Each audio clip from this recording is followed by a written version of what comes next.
itlog kasing ito ang ginagamit niya para sa panggagamot? Tsak mangingitlog ng mga tanong ang mga dadayo sa compound na ito sa Banga, South Cotabato. Meron kasi ritong asul na container na ang laman nasa 500 balat o shell ng binasag na itlog. At lahat ng ito, inipon ni Rodelio. Pero hindi raw siya gagawa ng leche flan. Lalong hindi raw siya nagsasayang ng pagkain. Ang mga itlog kasing ito ang ginagamit niya para sa panggagamot. Sa pamamagitan daw kasi ng babasagin niyang itlog, di umano, kaya niyang tukuyin ang sakit ng kanyang pasyente. Parang scan o x-ray. Prostate yun. Napag-UTI. May basihan ba ito? O isa lang bugok o huwad na panggagamot?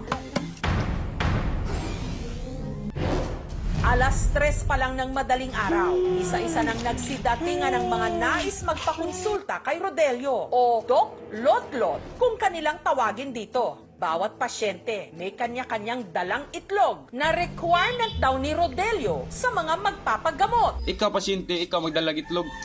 Wala ko baligya bisan usa ka itlog, bawal na sa kuha.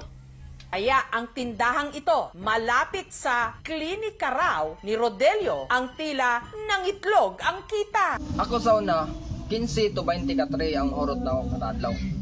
Dako na kayo ng katabang sa kuha. Mamutan ko gana kadaghan nga itlog.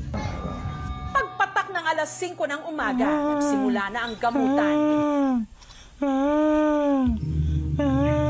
Si Julie,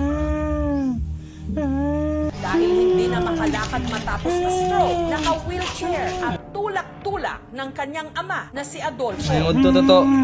May udto sa dong. Ang sabayato dong. Ako lagi nang ipatanaw ang akong amahan si King. Awan sa dahil sakit ni mga amahan dong.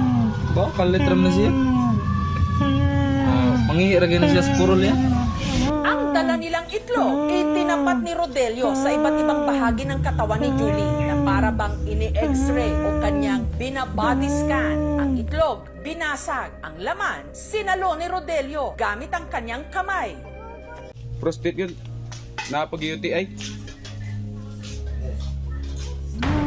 Si Julie, agad daw niyang ooperahan pero hindi niya ito hiniwa.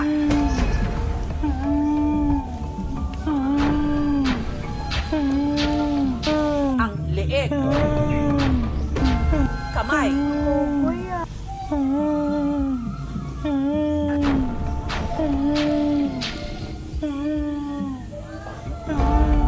pati na ang bibig ni Julie, pinisil-pisil.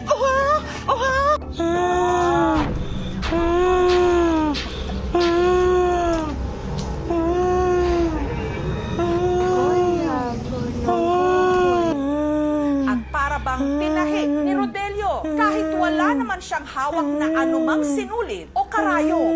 Sunod niyang pinainom si Julie ng langis o lana na nakasilid sa bote ng alak.